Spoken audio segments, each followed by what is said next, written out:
జై శ్రీరామ్. అందరికీ నమస్కారం. వెల్కమ్ టు న్యూస్ అఖండ. నేను మీ కస్తూరి శ్రీధర్. మిత్రులారా, మీకు ఒక సంతోషకరమైన ఒక అద్భుతమైన న్యూస్ అయితే తీసుకొచ్చిన. ఎవరో నేను ఒక కామెంట్లో విన్నా, ఈయన అన్నీ కూడా మీకు సంతోషకరమైన వార్తలు, మీకు అద్భుతమైన వార్తలు అని చెప్పేసి లేనిపోని అన్ని ఫేక్ న్యూస్ అని చెప్తున్నాను అనేసి. నేను చెప్పే ప్రతి ఒక్క న్యూస్కి ఎవిడెన్స్ ఉంటుంది. కావాలంటే నేను చెప్పిన మ్యాటర్ ఏందో, నేను చెప్పిన కంటెంట్ ఏందో, దాని సారాంశం ఏందో మీకు తెలుసు కదా. దాని మీద కావాలంటే గూగుల్లో పోయి మీరు సెర్చ్ చేయండి. ఈ న్యూస్ ఉందా, ఇది జరిగిందా లేదనేది మీకే తెలుస్తుంది. అర్థమవుతుందా? అలా కాకుండా మీకు నచ్చలేదనో, లేకపోతే అసూయతోనో, కడుపు మంటతోనో, ఇంకో రకంతోనో ఈయన లేనిపోని అబద్ధ వార్తలని చెప్తాడు, ఇదంతా క్రియేషను, ఇదంతా నిజం కాదంటే, మీరు కాదన్నంత మాత్రాన ఒక నిజం అయితే అబద్ధం కాదు. అది మాత్రం గుర్తుంచుకోండి. ఎవరైతే అసూయతోనో, కడుపు మంటతోనో, హిందూ ద్వేషంతోనో, భారతీయుల మీద ద్వేషంతోనో ఎవరైతే ఇలాంటి మాటలు మాట్లాడుతున్నారో ఆ అమ్ముడు పోయిన వాళ్ళందరికీ కూడా నేను ఈ మాట చెప్తున్నా. అమ్ముడు పోయిన వాళ్ళు అనాలనో, లేకపోతే పక్క దేశాలకు నేను ఇంకేం మాట్లాడాలి, ఇంతకు మించి నేను మాల్లో ఉండా, ఇంతకు మించి ఎక్కువ మాట్లాడకూడదు. ఇంకా అది మ్యాటర్ అయితే ఓకేనా.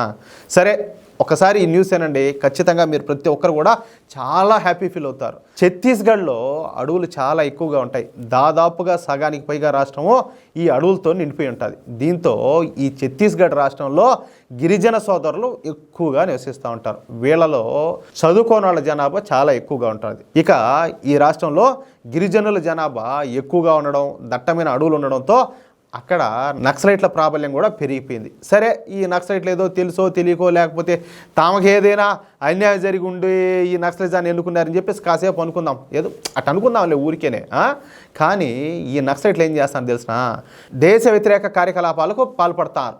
నేరుగా మన శత్రు దేశాలైనటువంటి చైనా మరియు పాకిస్తాన్లతో సంబంధాలు పెట్టుకొని ఆయుధాలు, మందుగుడును కొనుగోలు చేయడం స్టార్ట్ చేశారు. అక్కడి నుంచి వీళ్ళకి ఫండింగ్ కూడా వస్తూ ఉంటుంది. అంతేకాకుండా క్రైస్తవ మిషనరీలతో సంబంధాలు పెట్టుకొని ఛత్తీస్గఢ్లో క్రైస్తవ్యాన్ని విస్తరించేందుకు ప్లాన్లు వేశారు. చూడండి, వీళ్ళని ఇంకా దేశద్రోహులు అనాలన్నా, ధర్మద్రోహులు అనాలన్నా, వీళ్ళని ఏమనాలా మీరే ఆలోచించండి ఒకసారి. ఈ క్రమంలోనే ఛత్తీస్గఢ్లో అనేక దేవాలయాలను ఈ నక్సలైట్లు మూసేసినారు. బలవంతంగా హిందుత్వాన్ని ప్రచారం చేసినటువంటి హిందూ యాక్టివిస్టులను హత్యలు చేశారు.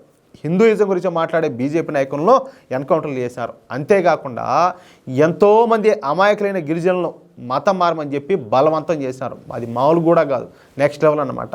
అయితే దేవుని దయ వలన మొన్న 2023లో జరిగినటువంటి ఛత్తీస్గఢ్ అసెంబ్లీ ఎన్నికల్లో భారతీయ జనతా పార్టీ ఘన విజయం సాధించింది. అంతే. ఇక బీజేపీ ప్రభుత్వం ఈ నక్సలైట్ల పైన మామూలు కాదు, అది అంటారు కదా ఉక్కుపాదం అని చెప్పేసి, ఉక్కుపాదం వేసి తొక్కినారు. అట్నే దొరికిన వాళ్ళు దొరికినట్టు ఎన్కౌంటర్ చేయడం స్టార్ట్ చేశారు. దీంతో గత సంవత్సరంలో ఏకంగా 210 మంది నక్సలైట్లు మరణించగా 1000 మందికి పైగా నక్సలైట్లు ఇంకా ఏం చేయలేమన్నట్టు లొంగిపోయినారు గవర్నమెంట్కు.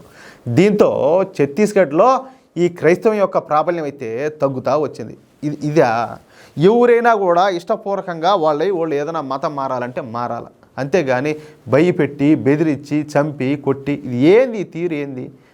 ఈ ప్రలోభ పెట్టడము, మభ్య పెట్టడము, అబద్ధ ప్రచారాలు చేయడం ఏంది ఇది అంటాలే కాదు. యానించి వచ్చింది ఈ కల్చర్, యానించి నేర్చుకున్నారు ఇదంతా కూడా విదేశాల నుంచే కదా. ఇప్పుడు ఇక్కడ కొంతమంది ఉన్నారు, ఏది ఈ విదేశాల్లో ఇప్పుడు ఈ బ్రిటిష్ వాళ్ళు, ఈ మొఘలాయలు ఏ విధంగా ఆలోచన చేస్తూ ఉన్నారో అదే విధంగా ఆలోచించేటటువంటి కొన్ని పార్టీలు కూడా మన దేశంలో ఉన్నాయి. ఆ టైపులో ఉన్నది వీళ్ళ భావజాలం, వీళ్ళ మనస్తత్వం, వీళ్ళ ఆలోచనలు, వీళ్ళదంతా కూడా. లేకపోతే ఏంది ఇదంతా అంటాలే. ఇన్నాళ్ళు కూడా నక్సలైట్లకు భయపడి క్రిస్టియానిటీని స్వీకరించినటువంటి మన గిరిజనులు ఇప్పుడు ఛత్తీస్గఢ్లో ఏం చేస్తున్నారంటే తిరిగి మన సనాతన ధర్మాన్ని స్వీకరించడం మొదలుపెట్టారు. మార్పు వస్తుంది, రావాలా, ఖచ్చితంగా వస్తుంది.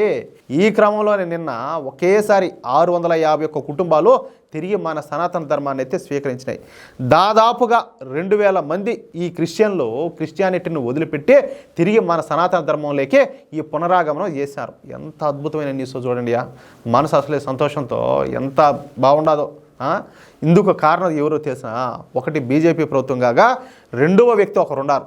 ఇంకా ఆయన గురించి ఒకసారి చెప్తా చూడండి. ఆయన పేరు ప్రభాల్ ప్రతాప్ సింగ్ జుదేవ్. ఈ ప్రభాల్ ప్రతాప్ సింగ్ జుదేవ్ కూడా బీజేపీ నాయకుడే. ఈయన కూడా మన గిరిజన బిడ్డే. ఆనాటి గిరిజన సామ్రాజ్యాన్ని ఈ ప్రభాల్ ప్రతాప్ సింగ్ జుదేవ్ కుటుంబమే పరిపాలిస్తూ వచ్చిందంట. అనేక సంవత్సరాల పాటు ఈ ప్రభాల్ ప్రతాప్ సింగ్ జుదేవ్ కుటుంబమే ఛత్తీస్గఢ్ని అయితే పరిపాలించినారు. అలాంటి గొప్ప చరిత్ర ఉన్నటువంటి మన ప్రభాల్ ప్రతాప్ సింగ్ జుదేవ్ ఇప్పుడు మతం మారినటువంటి గిరిజనులను తిరిగి స్వధర్మంలోకి తీసుకొచ్చే ప్రయత్నాలు అయితే ముమ్మరం చేస్తున్నారు. ఇందులో భాగంగానే మొన్న ఏకంగా 651 గిరిజన కుటుంబాలను తిరిగి సనాతన ధర్మంలోకి అయితే తిరిగి వచ్చేటట్టు చేసినారు. ఈ విధంగా సనాతన ధర్మాన్ని స్వీకరించినటువంటి గిరిజనుల యొక్క కాళ్ళు గడిగి కాళ్ళు గడిగి మరి వాళ్ళను సనాతన ధర్మంలోకి ఆహ్వానించడం విశేషం. చూడండి ఎంత గొప్ప విషయం, ఆయనది ఎంత గొప్ప మనసు. ఇక ఇప్పటి వరకు ఈ గిరిజన యువరాజు అయినటువంటి మన ప్రభాల్ ప్రతాప్ సింగ్ జుదేవో గత 10 సంవత్సరాల కాలంలో ఇదే విధంగా 9,000 మంది గిరిజనులను తిరిగి స్వధర్మంలోకి తీసుకువచ్చాడంట. అంతేకాకుండా స్వధర్మాన్ని స్వీకరించినటువంటి గిరిజనులకు ఈయన పూర్తిగా సహాయ సహకారాలు అందిస్తున్నాడు. పైగా ఛత్తీస్గఢ్లో ఇప్పుడు బీజేపీ ప్రభుత్వమే ఉండడంతో వాళ్లకు అన్ని విధాల సహాయ సహకారాలు కూడా అందుతున్నాయి. ఈ విషయంలో మాత్రం గిరిజన యువరాజు అయినటువంటి ఈ ప్రభాల్ ప్రతాప్ సింగ్ జుదేవ్కు ప్రతి ఒక్కరు కూడా హ్యాట్సాప్ చెప్పక తప్పదు. ఇలాంటి వాళ్ళు ఉండాలియా, ఖచ్చితంగా ఉండాలా. ధర్మాన్ని నిలబెట్టాలా, ధర్మాన్ని కాపాడుకోవాలంటే ఇలాంటి వాళ్ళు అవసరం చాలా ఉండాలి. ప్రతి ఒక్క చోట ప్రతి ఒక్క ఊర్లోనూ ఇలాంటి వాళ్ళు తయారవ్వాలి. అర్థమవుతుందా? అప్పుడే మన దేశానికి మన ధర్మానికి ఎంతో మేలు జరుగుతుంది. ఇది నా ఉద్దేశం. మీ అభిప్రాయం ఏందో ప్రతి ఒక్కరు కూడా కామెంట్ రూపంలో తెలియజేయండి.